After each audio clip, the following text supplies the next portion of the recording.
Bonsoir à tous. Nous sommes heureux de vous accueillir sur ce webinaire Point Marché octobre 2020 en partenariat avec la société EOS Allocation et Pierre Bermond qui sera notre intervenant. Ensuite, Hélène également qui est présente ce soir. Bonsoir. Bonsoir. Donc, il était pour moi important de redonner le lien que nous avons avec EOS. Donc, EOS, on a fait partie de l'aventure dès le démarrage. On était persuadé que notre valeur ajoutée passait par une société qui pourrait nous accompagner dans la sélection de fonds. Résultat des courses, avec Pierre, on a été associés fondateurs. Aujourd'hui, Pierre et ses équipes nous accompagnent régulièrement pour nous donner leur sentiment marché et également une force que aujourd'hui nous n'avons pas forcément, c'est celle des rencontres gérants. Les équipes d'EOS rencontrent énormément de gérants et de sociétés de gestion et finalement elles nous délivrent beaucoup de data tout au long de l'année pour donner du sens à toutes nos allocations et essayer dans ce monde, en ce moment un peu compliqué, complexe, dans cette phase particulière de crise sanitaire, d'essayer de tirer notre épingle du jeu, même si c'est pas tous les jours évident. Donc ensuite, au mois de mars, avec Pierre et Hélène, on avait annoncé qu'on essaierait de maintenir donc un rythme régulier de conférences. Donc on va essayer de tenir ce rythme tous les 6 mois. Donc voilà, vous en avez une en mars-avril, on en a une donc ce jour. On essaiera d'en avoir une juste à la veille du printemps. Ça nous permettra d'avoir un timing parfait et de vous donner l'actualité des marchés et de faire un point macro. Dernier point, Pierre bien sûr va y revenir et va commencer dans quelques instants.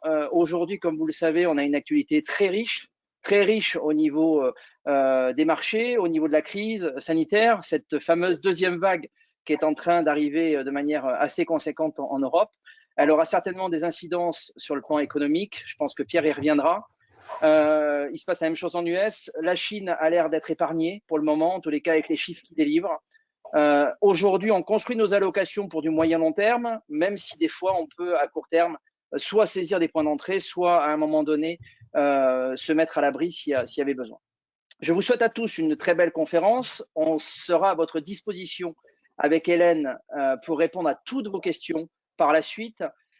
Et donc, je laisse Pierre démarrer cette conférence. À toi, Pierre. Merci Jean-Olivier, merci Hélène. Alors déjà, en guise d'introduction, vous dire que vous avez un petit panneau questions dans lequel vous pouvez poser des questions et je regarderai, donc n'hésitez pas à interagir avec nous. Le micro n'est pas possible, mais en tous les cas, vous pouvez interagir avec des questions. Donc, on va tout de suite rentrer dans le vif du sujet. Qu'est-ce que je vous propose de faire? D'abord, un point marché, de voir quelle est notre analyse aujourd'hui de la macroéconomie et des marchés. Regardez quelles sont nos préconisations et comment cela pourrait se traduire dans vos allocations et également présenter quelques fonds. Et je sais qu'en amont, il y avait des questions sur H2O que l'on traitera également. Alors, commençons tout de suite. On va parler de crise sanitaire. Comme je l'avais dit la dernière fois, je ne suis pas médecin ni virologue, mais quand même, en tant que financier, on est un peu obligé de parler de la crise sanitaire. La crise sanitaire, pour vous dire deux choses. Donc, vous le voyez ici, on a cette deuxième vague. Elle est très claire. Alors bon, je ne vais pas rentrer dans la sémantique, est-ce que c'est réellement une deuxième vague ou pas, c'est pas le débat. En tous les cas, ce qu'on voit, si vous regardez le graphique en bas à droite, on constate que ça repart aux États-Unis, mais surtout en Europe. Et je ne sais pas si on doit dire cocorico, mais en tous les cas, la France est la plus impactée pour l'instant. Et ça, pour moi, la crise sanitaire, je voudrais mettre en lumière deux choses. La première, c'est que le problème de cette crise sanitaire, c'est que ça enlève de la visibilité et que les entreprises n'investissent plus. C'est-à-dire qu'elles remettent à plus tard leurs investissements. Regardez-vous en termes personnels, les vacances, vous les remettez à plus tard, vous ne savez pas si vous allez partir en vacances, on remet à plus tard certains achats. C'est la même chose au niveau des entreprises, voire c'est pire, parce que comme on a des incertitudes sur la croissance économique due à la crise du coronavirus, eh bien, on attend, on diffère. Et ça, c'est délétère pour la croissance. On attendait un fort rebond au T3, on l'a eu. Donc troisième trimestre, pardon, et on attendait également un fort rebond au T4. A priori, au quatrième trimestre, on aura une récession à nouveau, parce qu'on est en train de reconfiner, même partiellement. Donc ça va avoir des effets, mais aujourd'hui, le marché, je vais utiliser des termes, bon non, je n'ai pas besoin d'utiliser des termes anglais d'ailleurs, c'est toute mauvaise nouvelle est une bonne nouvelle pour le marché. Je m'explique. Quand on a une mauvaise nouvelle sur le plan macroéconomique, sur le plan du coronavirus, les marchés financiers le voient comme on va avoir plus de relance budgétaire et plus de relance de la part des banques centrales. Donc, c'est une bonne nouvelle pour les marchés financiers. Donc, vous le voyez, il n'y a pas eu d'énormes effets aujourd'hui sur les marchés financiers. C'est même limite plus positif. Alors oui, effectivement, enfin, j'ai un participant qui me dit bah, ça n'a pas trop d'intérêt vos graphiques parce que ce qu'il faudrait regarder, c'est le nombre de décès. Je suis d'accord avec vous, mais là encore, je ne veux pas rentrer dans le débat. Est-ce que c'est le nombre d'hospitalisations, ainsi de suite. Voilà, l'idée, c'est pas on n'est pas assez dans l'air pour revoir tout. Je suis d'accord, c'est vrai, je fais peut-être un peu de Paris match, hein, c'est peut-être le poids des mots, le choc des photos, mais c'était pour bien illustrer que ça y est, ça repart. Deuxième chose quand même sur la crise sanitaire, je pense qu'on sous-estime l'arrivée d'un vaccin. On a les plus grands laboratoires qui sont tous en train de chercher sur le coronavirus. On a des milliards à la clé. Alors attention, c'est vrai que certains labos ont mis en attente la phase 3 parce qu'il y a eu des petits couacs dans la phase 3, mais logiquement, d'ici 6 mois, on devrait avoir les premières annonces. Attention, je ne dis pas qu'on va avoir les premiers vaccins et on pourra se faire vacciner, mais en tout le cas, il y aura les annonces qu'il y aura un vaccin et ça va lever une hypothèque extraordinaire, c'est de se dire qu'on va vivre des années avec le coronavirus et en tous les cas, les gouvernements pourront dire on déconfine parce que globalement, si vous ne voulez pas vous faire vacciner, entre guillemets, c'est votre faute. Et donc ça devrait lever une grosse hypothèque sur les marchés et donc attention à ne pas être non plus sous-investi parce que le marché pourrait remonter assez fortement. Alors justement, regardons ce que ça donne au niveau macroéconomique. Je vais tout de suite expliquer bien sûr ce que sont ces graphes un petit peu bizarres. Ce sont des indicateurs de confiance des entreprises. Ça, c'est ce qu'on appelle des indicateurs avancés. Les indicateurs avancés, c'est quoi? Ce sont des indicateurs qui ont un caractère prédictif sur l'économie dans les mois à venir. Regardez ici, vous avez bien, vous le voyez, la courbe orange et la courbe du PIB. La courbe verte, c'est ce fameux indicateur avancé qui est une confiance des entrepreneurs. Eh bien, regardez, la confiance des entrepreneurs, elle est toujours avancée de quelques mois, 3 à 12 mois, et donc, on s'en sert sur les marchés financiers pour voir ce que va donner la croissance économique. Vous le voyez, on a eu une baisse sans précédent, c'est-à-dire qui a été pire qu'en 2008. Donc le PIB a baissé pire qu'en 2008, mais on a un rebond très fort. Pour l'instant, on a cette fameuse reprise en V. Oui, mais le problème, c'est que là, vous le voyez, on a un essoufflement. Vous voyez en bas, l'essoufflement, il est dans le secteur manufacturier comme dans le secteur des services. Donc, on devrait avoir un léger essoufflement. Alors attention, hein, ce n'est pas parce qu'on a un mois de data qui nous montre un essoufflement qu'on va forcément avoir un essoufflement. Cela étant dit, la reprise du coronavirus, que ce soit en Europe ou aux États-Unis, nous fait dire que cet essoufflement, il va bien avoir lieu. Et en fait, le problème, je vous dis reprise en V, ça c'est plutôt positif, mais on a une reprise en V jusqu'à 95% du niveau qu'on a connu en 2019. Sauf que si j'arrive à 95% et que j'arrive pas à franchir cette dernière marche qui est de 95 à 100, ça veut quand même dire que j'ai 5% de récession, ce qui est énorme. C'est ça le souci, c'est est-ce qu'on va arriver à franchir cette dernière marche? Voilà la problématique aujourd'hui. Et donc, si je résume un petit peu ça, selon les différentes zones économiques, voilà notre cadran macroéconomique. Donc ça, c'est très théorique, hein. Ça nous dit, fonction de la croissance et de l'inflation à venir, où est-ce que je dois me situer pour, qu'est-ce que je dois privilégier comme classe d'actifs selon les différentes zones. Donc, vous serez peut-être surpris, mais aujourd'hui, on est en croissance plus, c'est-à-dire que la tendance de la croissance est à l'augmentation. Vous allez me dire, attendez, non, on voit partout que c'est le marasme le plus total. Oui, mais attention, on était sur des points ultra bas en avril, mai, juin, et maintenant, on rebondit fortement. Certes, on ne va pas à nouveau vers 100 tout de suite, mais ce rebond, c'est positif. On a atteint des points bas, on rebondit. La tendance est positive.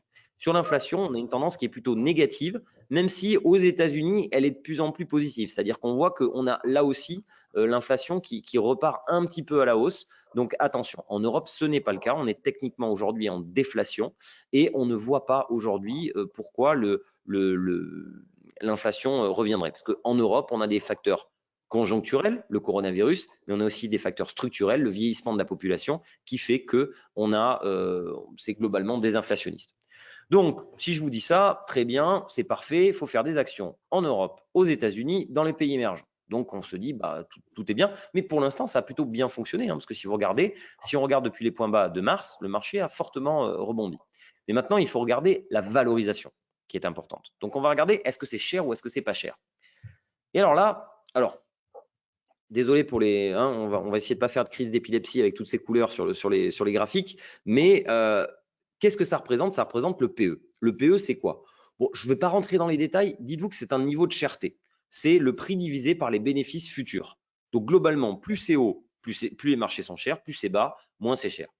Bah, vous constatez quand même qu'on est très cher. C'est-à-dire qu'on est quasiment au plus haut depuis 15 ans. Mais attention, il y a tout de suite un gros bémol à faire, c'est que je vous ai dit, c'est le prix divisé par les bénéfices futurs sur l'an prochain. Or, on sait que ça va être très, très mauvais.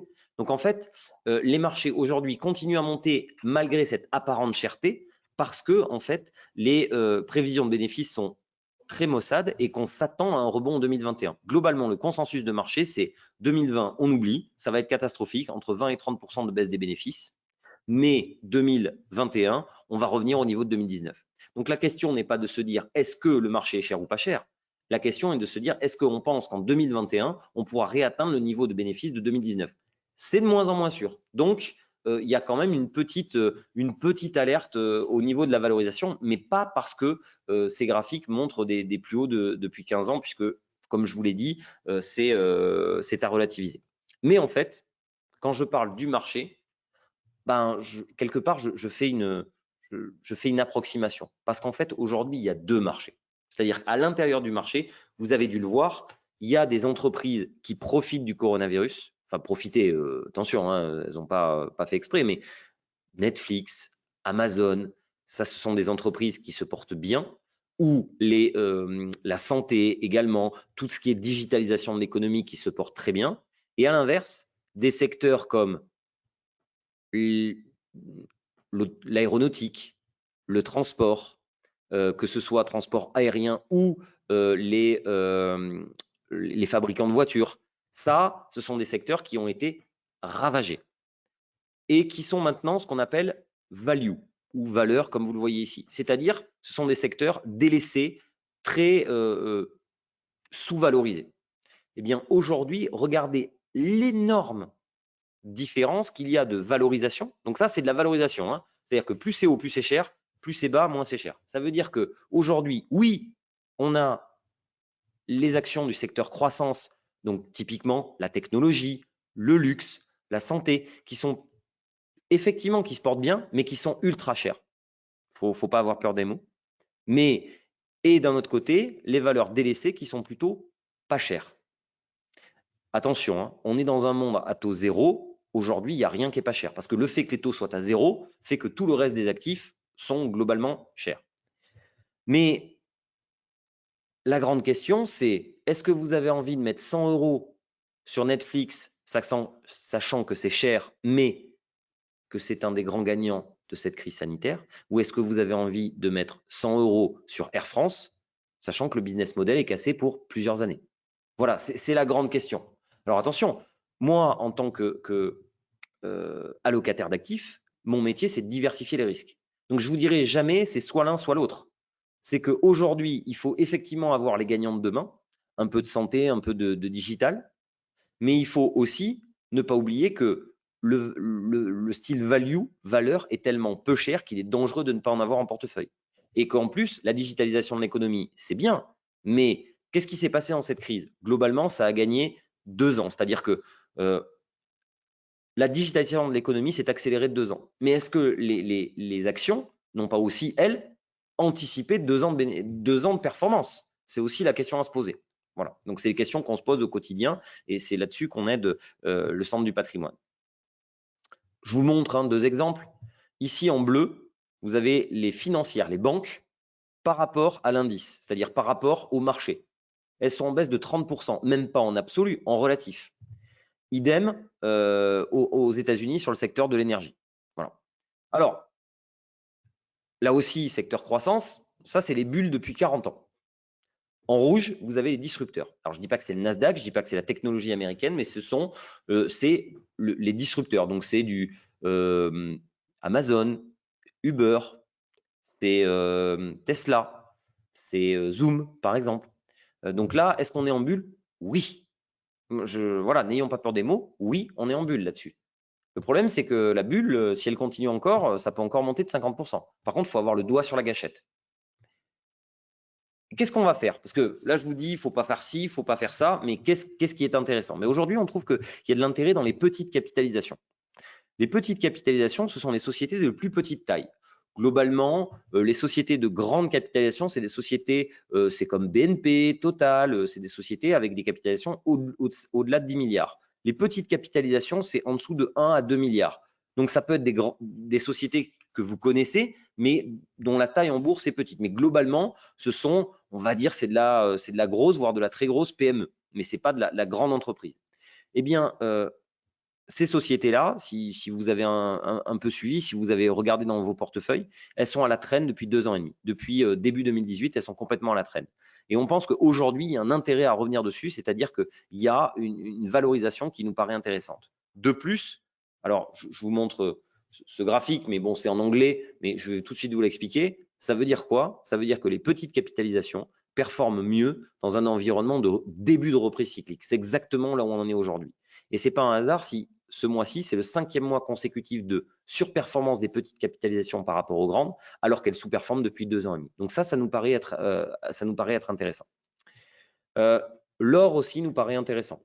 L'or, on est dans un environnement où on a crise sanitaire, crise géopolitique, parce qu'il y a des tensions géopolitiques qui vont continuer, que ce soit Biden ou Trump qui passe. Et des taux d'intérêt réels qui sont très négatifs et de plus en plus négatifs. Taux d'intérêt réel, c'est quoi? C'est les taux moins l'inflation. Or, les taux sont à zéro et l'inflation est toujours positive, du moins aux États-Unis. Donc, on pense qu'il y a toujours de l'intérêt, malgré une forte hausse de l'or et des mines d'or depuis 1 an et demi. On pense qu'il y a toujours de l'intérêt et que il y a, en plus, c'est une très bonne diversification dans les portefeuilles.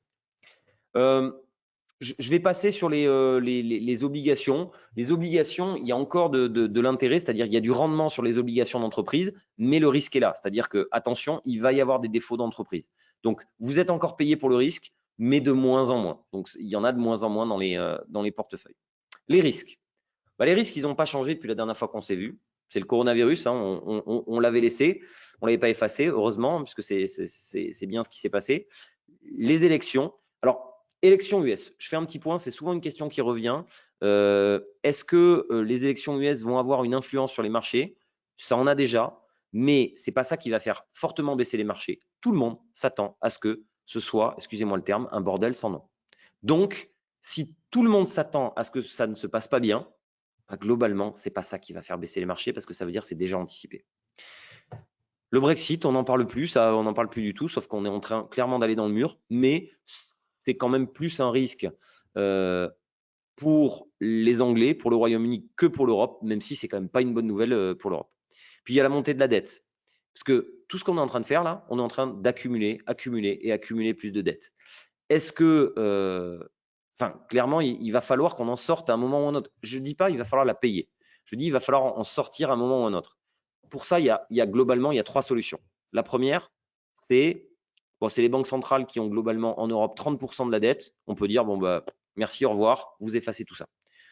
Ça serait très problématique, il y aura un aléa moral, parce que les Allemands pourraient dire, attendez, nous on a fait des efforts, pas vous, voilà, donc ça peut poser un problème. Deuxième possibilité, c'est la croissance économique. C'est-à-dire que c'est la croissance, c'est ce qu'on a connu dans les années 60, c'est-à-dire que la croissance du PIB était supérieure à la croissance de la dette, et donc on rembourse comme ça, on rembourse. Troisième possibilité, c'est l'inflation. C'est-à-dire que l'inflation remonte et votre stock de dette, vaut plus rien. Compliqué l'inflation parce que les taux pourraient remonter. Si les taux remontent dans des économies aussi endettées que nous, ça sera problématique. Alors, j'ai une question sur l'or qui, je reviens 2 secondes sur l'or. L'or est à son plus haut historique. Pourquoi on l'a privilégierait? Parce qu'on pense que ça peut aller beaucoup plus haut. Parce qu'aujourd'hui, on est dans un environnement où l'or peut aller beaucoup plus haut. Et en plus, dans les contrats d'assurance vie sur lesquels vous êtes en majorité investi, c'est plutôt des mines d'or. Et les mines d'or sont en retard par rapport au cours de l'or. Donc, c'est un double argument pour les mines d'or. Mais attention, n'en mettez pas 20%, on ne vous le conseillera jamais dans les portefeuilles, c'est ultra volatile, hein. Les mines d'or, ça peut en un claquement de doigts perdre 15%. Je voulais aussi faire un petit point pour vous rappeler quand même que, regardez, ça c'est en haut, en vert, vous avez les marchés haussiers et en noir, vous avez les marchés baissiers. Les marchés baissiers, ça va très vite, très fort, et après, vous avez des marchés haussiers pendant longtemps.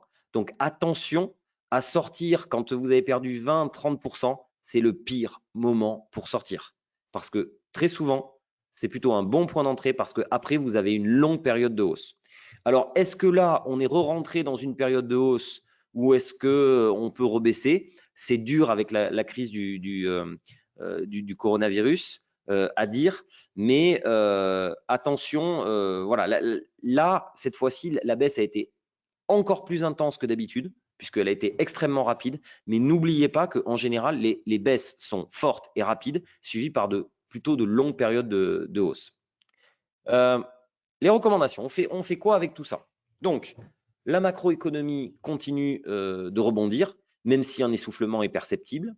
La pandémie a repris en Europe, mais n'oubliez pas que les liquidités sont surabondantes, qu'on a des plans de relance de la part des États et des plans de relance monétaires, donc il y a des liquidités surabondantes, dans un monde où les taux sont à 0%. Donc elles doivent s'investir ces liquidités, et ça veut dire que dès que le marché baisse un peu, il remonte. Regardez ce qui s'est passé en mars, le marché a fortement baissé, puis rebondi après. Donc ça veut dire qu'on va sûrement baisser à cause du coronavirus, donc c'est en cours, mais ce sera des points d'entrée qui vont être recherchés par les investisseurs, donc ça risque remonter. Alors bien sûr, sauf si vraiment la pandémie explose complètement. Donc la conclusion, c'est un peu entre les deux. C'est aujourd'hui, il est dangereux de ne pas être investi, mais il est tout aussi dangereux d'être trop investi parce qu'attention à une correction. Et encore une fois, attention à une correction, j'écrivais ça il y a 4-5 jours, elle est en cours la correction. On est passé de 5000 à 4007 hein, globalement. Qu'est-ce qu'on fait? Action, préférence pour l'Europe et l'Asie. Surtout l'Asie. L'Asie, globalement, est sortie de cette crise. Il y a un fort rebond en Chine. Ça a moins baissé qu'ailleurs. On a des prévisions de résultats qui sont meilleures. Donc oui, on privilégie les marchés émergents et l'Asie, d'autant plus qu'en ce moment, on a une baisse du dollar et historiquement, la baisse du dollar est positive pour les marchés émergents. Dans les actions, notamment les actions qu'on choisirait en Europe, une diversification autour d'un côté, le value et les cycliques pour privilégier la reprise en V, aussi les gagnants de demain avec le santé digital. Alors attention, on n'attendait pas forcément à avoir un fonds qui s'appelle XX santé et XX digital. C'est possible des fois, mais vous avez aussi des fonds qui sont eux-mêmes, les gérants sont capables d'aller chercher ça. Donc, par exemple, je ne sais pas si vous connaissez, vous avez peut-être dans vos allocations un fonds qui s'appelle Comgest Monde. Comgest Monde, aujourd'hui, est très techno et santé. Et il n'a pas besoin de s'appeler Comgest Techno Santé. L'environnement, alors là pour le coup, voilà, je vous dis quelque chose, là c'est l'inverse. Là, on a un fonds que je vais vous présenter tout à l'heure sur l'environnement parce que les plans de relance en Europe sont verts. On a eu 750 milliards de plans de relance et c'est essentiellement vert. Donc ça, il y a un vrai intérêt financier. Et Joe Biden, s'il passe, il y aura un plan de relance qui sera également vert au niveau mondial. Et n'oublions pas la Chine qui, elle aussi, a une politique pour sortir de carbone en 2060. Donc, là-dessus, il y a vraiment quelque chose qui financièrement a du sens. Et les petites capitalisations, comme vous l'avez compris. Sur les obligues, je ne vais pas en dire grand-chose. Il y a un peu d'intérêt sur des obligues parce qu'on est encore payé pour le risque, mais ce ne sera pas un axe majeur des portefeuilles, même si les taux remontaient un petit peu, on pourrait en faire. Obligations émergentes aussi, ça a de l'intérêt. Aujourd'hui, vous êtes payé 6 à 7% sur des obligations émergentes. Quand les taux sont à zéro, ça a de l'intérêt. Alors attention, hein, si vous êtes payé 6 ou 7%, c'est qu'il y a du risque. Hein. Faut être clair. Et les matières premières, vous l'avez compris, l'or et les mines d'or.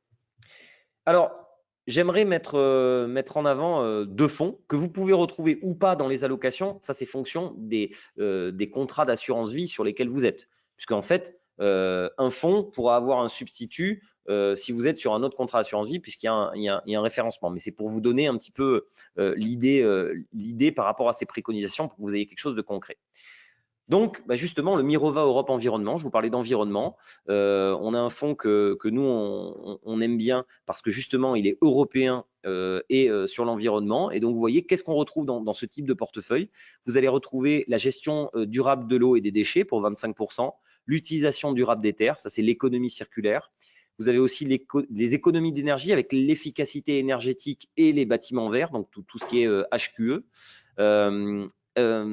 Également les technologies disruptives avec les énergies renouvelables pour 15%. Ça, c'est quelque chose qui fonctionne très, très bien en ce moment. Vous comprenez avec tous les plans de relance et avec ce qu'on veut faire sur l'économie de demain, le transport propre et également les bonnes pratiques environnementales. Ça, c'est quoi? C'est les entreprises qui sont un petit peu les mieux disantes, qui sont les meilleures dans les pratiques environnementales. Également, un deuxième fonds. Alors, attendez, je regarde les questions. Alors, un autre fonds, Échiquier Value.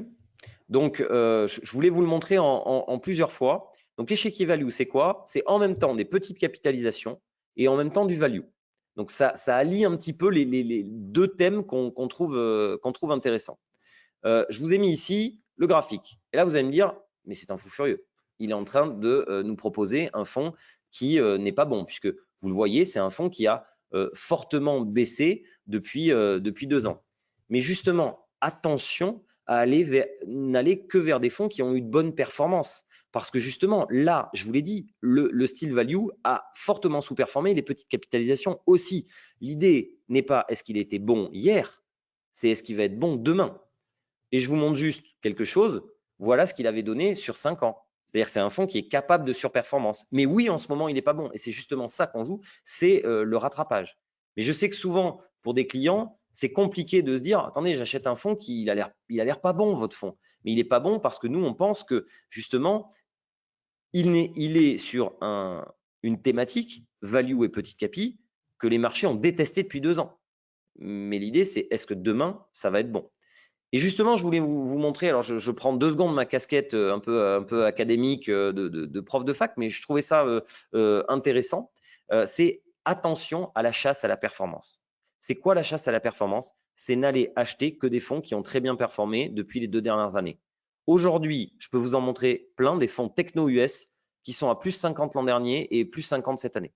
D'accord? Est-ce que c'est le moment d'aller les acheter? Attention. Donc ça, c'était une petite étude. Globalement, elle fait quoi cette étude? Elle regarde et elle achète, elle fait un portefeuille avec les fonds qui ont bien performé. Et systématiquement, elle va vendre les fonds qui ont mal performé pour aller acheter les fonds qui ont bien performé.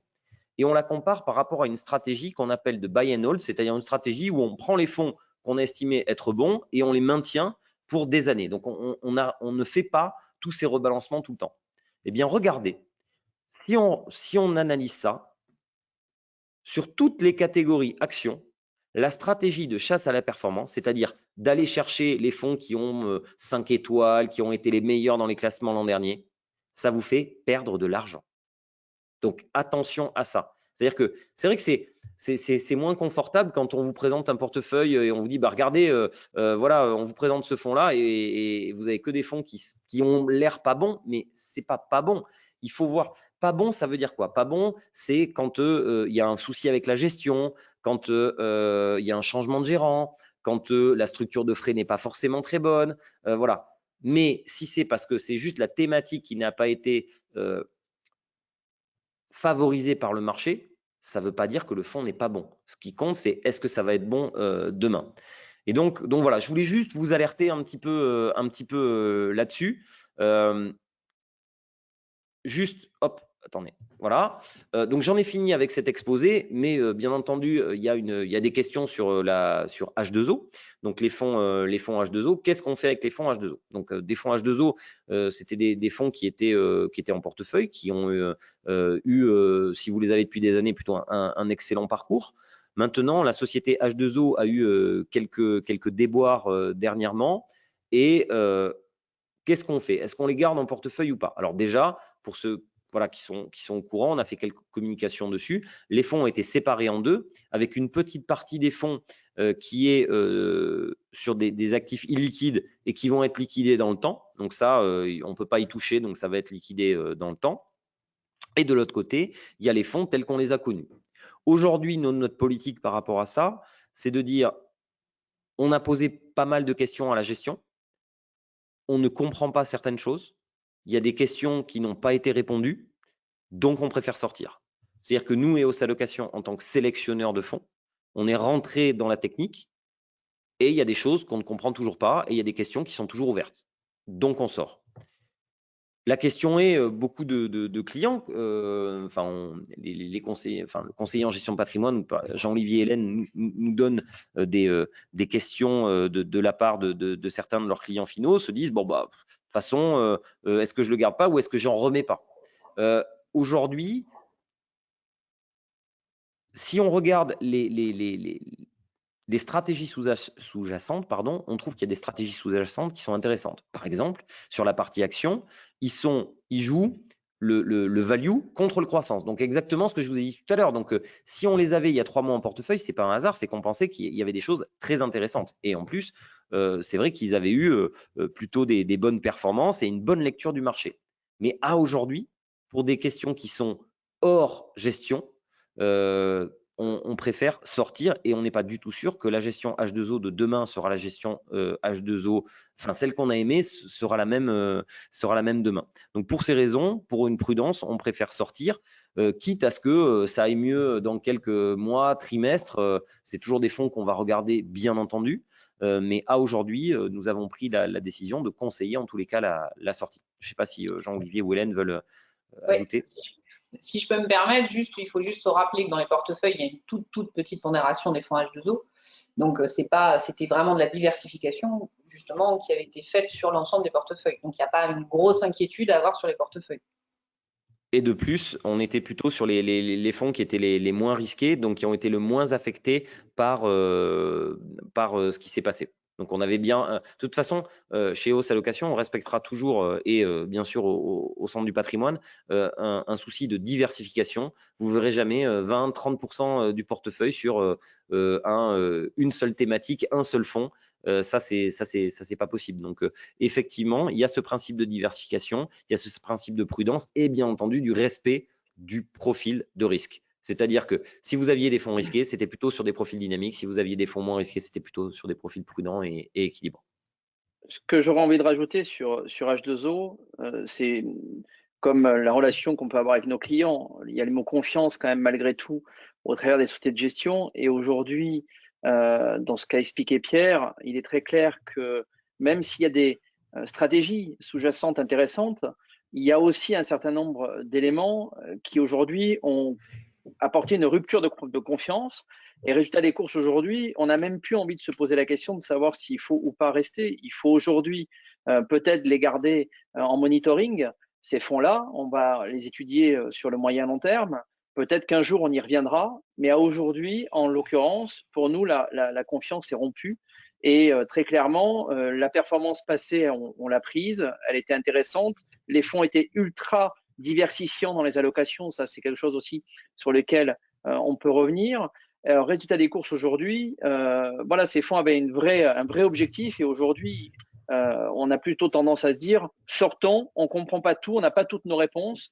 Aujourd'hui, sortons. Voilà, on n'a pas envie de se poser la question et d'attendre et peut-être d'avoir une autre information ou quelque chose de nouveau qui sera contrariant dans les prochains mois. Dernier point, Pierre, est-ce que tu pourrais revenir sur le buy and hold? Parce que peut-être que tout le monde ne connaît pas les fonds buy and hold. Alors attention, là c'était pas typiquement des fonds buy and hold dans mon exemple, c'était vraiment la stratégie. C'est-à-dire que là, sur cette étude, le buy and hold, ça veut dire quoi? Ça veut dire en début de période, je prends des fonds actions et je les garde. C'est-à-dire, je les achète et je les maintiens. Buy and hold. Donc, je vais les maintenir plutôt que de faire cet effet de chasse à la performance et de tout le temps sortir les fonds et en racheter d'autres. Alors attention, vous allez me dire, mais attendez, je ne comprends pas. Donc, vous êtes en train de dire que votre métier ne sert à rien et qu'il vaut mieux prendre des fonds et puis jamais y toucher. Attention, puisque là, c'est à l'intérieur d'une même catégorie. Donc, ça veut dire que je prends des actions européennes et je vais systématiquement aller acheter les 5 fonds qui sont les meilleures performances l'année dernière sur les actions européennes et vendre les fonds qui sont moins bons. Là, notre métier, nous, c'est faire des arbitrages à l'intérieur du portefeuille par rapport à différentes thématiques, ce qui n'est pas la même chose. C'est de l'allocation d'actifs. Merci. Très bien, bah écoutez, moi je vous remercie pour votre attention. Merci pour les questions qui ont été posées. Et puis Jean-Olivier, je vous laisse le mot de la fin. Oui, tout a été répondu au niveau des questions, c'est bon? Il n'y en avait pas de complémentaires, super. Donc pour clôturer, donc par rapport à cette présentation que Pierre Bermond vous a fait, on va vous envoyer donc dans les prochains jours des arbitrages qui vont être réalisés sur l'ensemble des profils, donc justement pour respecter ce qui a pu être abordé aujourd'hui. Bien évidemment, nous sommes à votre disposition, Jean-Olivier et moi-même, pour toute question que vous pourriez avoir par rapport à ça ou d'autres choses. Donc surtout, n'hésitez pas. Merci beaucoup. Et je remercie tous les participants et très bonne soirée et à très vite au téléphone ou au cabinet. Bonne soirée à tous. Bonne soirée.